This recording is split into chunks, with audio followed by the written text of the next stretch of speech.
어제가 수능날이었습니다. 그날만 되면 많은 교회에서 수험생 어머니 기도회가 열립니다. 이번에는 코로나로 인해 아마 많은 교회가 할 수 없었을 것입니다. 그런데 놀라운 사실은 수능 때마다 안 믿는 부모님도 교회에 와서 기도한다는 사실입니다. 자식의 성공을 위해서라면 어떤 신이든 상관없다고 생각하기 때문입니다. 더 능력 있는 신이 있다면 아마 어디든 찾아갈 것입니다. 오늘 아마샤의 태도도 마찬가지였습니다. 그에게 하나님은 도대체 어떤 존재였을까요? 오늘 본문은 역대하 25장 14절부터 28절입니다. 묵상 제목은 주님 한 분만으로 만족해? 입니다. 아마샤는 어제 본문에서 예언자의 말에 순종하여 에돔과의 전쟁에서 승리할 수 있었습니다. 그런데 그는 에돔 신상을 유다에 가져와 신으로 모시고 제사드리기 시작했습니다. 왜였을까요? 하나님이 승리케 하셨는데 왜 하필 에돔 신상을 가져와 모셨을까요? 당시 고대 전쟁은 신들의 전쟁이었습니다. 그래서 때로는 전리품으로 패배한 나라의 신상을 가져오곤 했습니다. 그렇다고 그들의 패배한 신을 모시지는 않았는데요. 아마샤는 아마도 패배한 에돔 신의 진노를 달래기 위해서 숭배하기 시작했던 것으로 보입니다. 물론 그는 에돔 신과 함께 하나님도 예배했을 것입니다. 그런데 이 모습은 분명 하나님을 진노케 만드는 것이었습니다. 그래서 하나님은 예언자를 보내 아마샤에게 경고를 합니다. 예언자는 에돔 신은 자기 백성을 구원하지도 못하는 무능한 신인데 왜 그 신을 숭배하냐며 책망을 합니다. 자기 백성도 구원하지 못하는 신이 어떻게 유다의 신이 될 수 있냐는 의미입니다. 이에 아마샤 왕은 전과는 달리 예언자의 말을 듣지 않고 오히려 그에게 호통을 칩니다. 이에 예언자는 왕이 이렇게 하는 것을 보니 하나님께서 유다를 망하게 하시기로 작정하신 것이라고 말합니다. 도대체 아마샤는 왜 갑자기 우상숭배의 길을 가게 된 것일까요? 그 이유는 다음에 나오는 이스라엘과의 전쟁 이야기에서 드러납니다. 아마샤는 에돔과의 전쟁을 승리하고 난 후 이제는 북이스라엘과 전쟁을 벌이려고 합니다.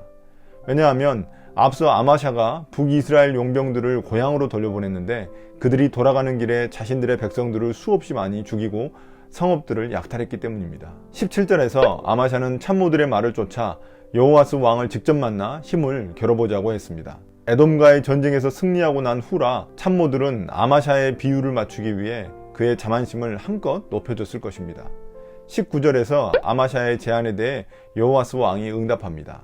그는 한 가지 비유를 드는데요. 여호아스는 아마샤를 레바논의 가시나무에, 자신은 레바논의 백향목에 비유합니다. 가시나무가 백향목에게 그의 딸을 며느리로 달라고 요청한다는 것은 그만큼 레바논의 가시나무가 레바논의 백향목과 위치가 대등하다는 의미입니다. 그러자 레바논의 들짐승이 지나가다가 그 가시나무를 짓밟았다고 말합니다.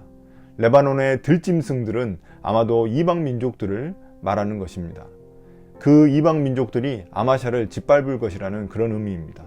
종합해보면 아마샤 당신은 우리에게 잽도 안 된다는 그런 의미입니다. 그러면서 19절에 에돔을 이겼다고 건방지게 우쭐대며 우리와 겨루려 한다는 것은 오히려 스스로 자기 무덤을 파는 일이라고 말합니다. 이 이야기를 들은 아마샤는 여호아스의 이런 비아냥을 도저히 들을 수가 없었습니다. 사실 여호아스의 말은 틀린 게 아니었습니다. 아마샤는 에돔의 승리 후 교만해졌던 것입니다. 여호아스의 말이라도 듣고 자신의 잘못을 깨달았다면 좋았을 텐데 그는 그렇지 못했습니다. 그는 자신을 조롱한 여호아스에 맞서 전쟁을 시작합니다. 그런데 20절에 역대기 저자는 설명 하나를 덧붙이고 있습니다. 이는 열왕기서에는 없는 내용인데 역대기 저자가 의도적으로 추가시킨 것입니다. 이 모든 일의 배후에는 하나님의 계획이 있었다는 것입니다. 하나님은 아마샤 왕과 백성들이 에돔 신을 경배하자 그의 교만을 이용해 아마샤를 여호아스 왕에게 넘겨주시기로 작정하신 것입니다. 그들은 벳세메스에서 대치하였는데 결국 유다는 패하여 흩어지고 말았습니다. 그 과정에서 아마샤 왕은 여호아스 왕에게 붙잡혀 포로로 끌려가 여호아스 왕이 죽을 때까지 약 10년을 북이스라엘에서 지내게 됩니다. 여호아스 왕은 이제 예루살렘을 쳐들어가 성벽을 허물었습니다. 또한 하나님의 성전 안에서 성전 문지기였던 오베데돔이 지키고 있던 모든 금과 은과 그릇들을 약탈하였습니다. 왕궁 보물창고도 약탈하고 백성들까지 볼모로 잡아서 사마리아로 데려갔습니다. 이는 아마샤가 전쟁에서 패배하여 유다가 철저히 유린당한 그런 모습입니다. 우상 숭배도 하고 예언자의 말을 무시한 그 대가를 톡톡히 치르게 되었습니다. 25절, 27절도 열왕기에는 없는 내용을 역대기 저자가 의도적으로 덧붙인 것입니다. 아마샤 왕은 여호아스 왕이 죽은 뒤에도 약 15년을 더 살았다고 말합니다. 그리고 27절에서 아마샤가 주님을 버리자 결국 예루살렘 안에도 반란이 일어났다고 말합니다. 그 결과 그는 라기스로 도망가게 되었는데 그곳까지 반란자들이 쫓아와 그를 죽였다고 말합니다.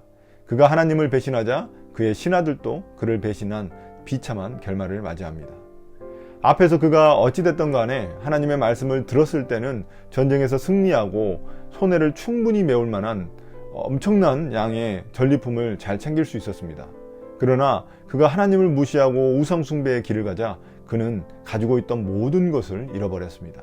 정말 모든 것을 잃고 비참한 신세가 되었습니다. 역대기 저자는 하나님의 말씀을 무시하고 우상 숭배한 결과가 어떤 비참한 일을 맞이하게 되는지 우리에게 보여주고 있습니다. 그럼 도대체 아마샤가 왜 망가졌을까요?